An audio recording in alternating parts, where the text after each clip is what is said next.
Well, suppose now, this very moment, I wanted a ball, an ordinary baseball. But there isn't a baseball in the room, all right? But I want one. I would actually assume that I am holding a baseball in my hand until I can feel it. You think you can't feel it? Well, now try it. Try to feel what it would be like if you held a baseball. Now, to prove that you have held it, see what it feels like, the difference now, a tennis ball. See any difference? All right, a golf ball. See any difference? A piece of silk. You feel any difference? If you can distinguish between these many objects, though they are subjective, then they must exist somewhere. If you can actually separate them in your mind's eye and distinguish between these objects, I can begin to feel, begin to sense, begin to smell a rose. Well, a rose doesn't smell or doesn't actually have the odor of another flower. I can detect the rose. Now a lily, an Easter lily. I can detect that. Well, what does it do? Well, I'm going to get them.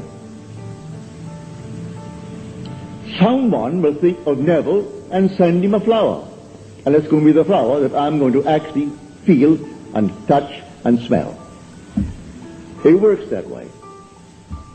Money has an odor. It's unlike any odor in the world. It's more fragrant to the miser than the most marvelous perfume in the world. He can tell it. You put a money bag to his face and it's like putting roses to mine. He loves it. He can smell money. He can feel it. Money has a distinct feel about it. Put a $20 bill in your hand and ask you to feel it, and then put another piece of paper in your hand and you can tell the difference. There's a difference. It is an odor to it. All this is part of the inner man, that all things are possible to him. Try it. Before you condemn it, try it. And if you have the evidence to support my claim, well, then it doesn't matter what the world will tell you. If he laughs at you, so what? So they laughed at everyone who had an idea that seemed a little bit off-center. Always laughed at him. They laughed at the idea of going to the moon. Well, now it's an accomplished fact. There are still those who won't believe it happened, you know, because they don't want to believe that it ever happened. There are those who said you couldn't go down and actually live underwater. Now we have a submarine. There are still those who won't believe it. You can present them with all the facts in the world, and they won't believe it. So I tell you, you try it first. And if it proves itself in performance, it doesn't really matter what the whole vast world thinks. Go about your Father's business, which is yourself, and then live a full and wonderful life in this world of Caesar. And the day will come, you will actually depart this world. I mean this age. Because those who are departing it now, unless they are awakened, they still find themselves in a world just like this. But those who have awakened, who have experienced the second birth, the birth from above, find themselves in an entirely different age, where they're all imagination. And they are perfect. And wherever they go, everything is perfect. You don't have to raise a finger to make anything perfect, because they're perfect. All things must conform to them, for they're perfect. That's heaven. So heaven is not an area, it's not a realm, it's a body. And when that body is awakened within you, which is the wonderful human imagination completely awake, then wherever you go clothed in that body that is completely awake, everything is perfect. If you found yourself in a forest of dead trees that all burst into foliage, in the desert they would all bloom like the rose, because you are there. No blind man, deaf man, no handicapped man could stand in your presence. He would be instantly transformed into a perfect man because you are perfect. That's heaven. It's harmony. So it's not a place where you're going to go, pearly streets and all that nonsense. No.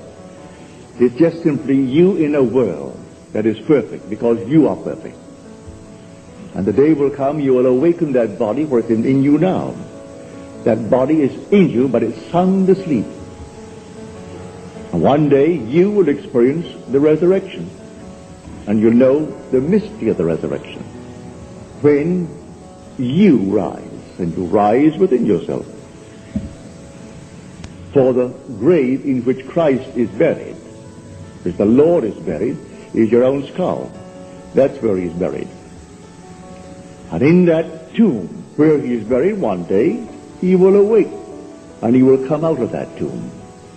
And it's you who comes out of the tomb, and you'll know who you are. He is buried in every child in the world, this universal being, and yet one. Billions of us, and yet only one Lord. And that one Lord, in his fullness, is buried in you, individually. And when you awaken, you are he. So tonight, take a go. Make it a lovely go, either for yourself or for another. So any time that you exercise your imagination lovingly on behalf of another, you're mediating God to that other. So, bring a friend before your mind's eye. Represent him to yourself as the man or the woman that you would like them to be. And don't tell them, ask for no praise, just assume that they're talking to you and telling you the most marvelous news about themselves. And you congratulate them on that good news. And go your own way. Believe in the reality of that imaginal act. It may happen tomorrow. It may happen the day after, or a week later, or a month later. It has its own appointed hour, and it is ripening, and it's going to flower. So don't be concerned. Leave it alone. And it will come to pass. So this is what I mean by feeling is the secret. I catch the mood, the feeling that would be mine if I were what I want to be. I don't have to touch something. I can if I want to. But it's the mood I'm speaking of. What would the feeling be like if she were well? If she were this? And then you catch it, just as though it is true. You always go to the end, and the end is where you begin. We're always imagining ahead of our evidence. So go to the end, and feel the end. And then, dwell in that end, even though reason denies it and your senses deny it. You turn your back upon the doubters. That is your senses and what reason dictates. That's the hell or the devil or Satan in the world. That's the doubter. So you turn your back upon it. And then you walk as though things were as you want them to be.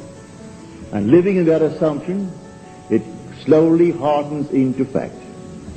Even though at the moment of the assumption it was denied by reason, an assumption, though false, if persisted in, will harden into fact. So you learn to assume and learn to persist in the assumption, and it will come to pass.